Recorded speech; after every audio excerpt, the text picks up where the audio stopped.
আসসালামু আলাইকুম বন্ধুরা, আপনারা সবাই কেমন আছেন? আশা করি আপনারা সবাই ভালো আছেন। তো বন্ধুরা, আজকে আমাদের পবিত্র দিন ঈদুল আজহা। তো আমরা ঈদের নামাজ পড়ে এসে বাইরে অনেক বৃষ্টির জন্য আমরা ঘুমিয়ে পড়ি এবং ঘুম থেকে উঠে দেখি প্রায় দুপুর 2টা বেজে যায় এবং কিছু খাবার খেয়ে আবার শুয়ে পড়ি বৃষ্টির জন্য। তো ঘুম থেকে উঠে দেখি রাত্রি 9টা। তো শরীরটা ভালো ছিল না, তাই ভাবলাম মুম্বাই কিছু ঘুরতে যাই, যদি মনটা ভালো হয়ে যায়।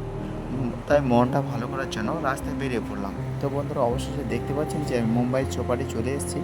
তো এখানে খুব সুন্দর একটা জায়গা, এই মন ভালো করার জন্য এর চাইতে ভালো জায়গা আর মুম্বাইয়ে কোথাও পাবেন না। আর এটা আমাদের পাশে আছে মেরিন ড্রাইভ। তো বন্ধুরা, দেখতে পাচ্ছেন এখানে হাজার হাজার মানুষ, আর এটা ক্রিকেট স্টেডিয়াম। আজকে খেলা হচ্ছে মনে হচ্ছে লাইভ। তো বন্ধুরা, দেখলে তোমরা সবাই বিউটিফুল সুন্দর। এখানে সবাই বন্ধুদের নিয়ে এবং ফ্যামিলিদের নিয়ে এখানে সবাই এনজয় করতে এসছে, ছোটো থেকে বড় সবাই এখানে দেখতে পাবেন। এখানে হাজার হাজার মানুষের ভিড় আজকে, কারণ আজকের ঈদের দিন। তো বন্ধুরা, তোমাদের সবার ঈদ কেমন কাটলো অবশ্যই কমেন্ট করে আমাকে বলবে। আর আমাকে ছোট ভাই বা দাদা বা বন্ধু ভেবে একটা লাইক করবেন আর চ্যানেলটিকে সাবস্ক্রাইব করবেন, আর আমার জন্য দোয়া করবেন যেন আমি এরকমই ভালো ভালো ভিডিও আপনাদের সামনে প্রত্যেকদিন নিয়ে আসতে পারি। তো বন্ধুরা, ওকে বন্ধুরা, ভালো থাকবেন, সুস্থ থাকবেন। খোদা হাফেজ। আজকের এই ভিডিওটি এই পর্যন্তই। পরের ভিডিও আবার নতুন চলে আসবে তোমাদের সামনে। তো বন্ধুরা, বাই। খোদা হাফেজ।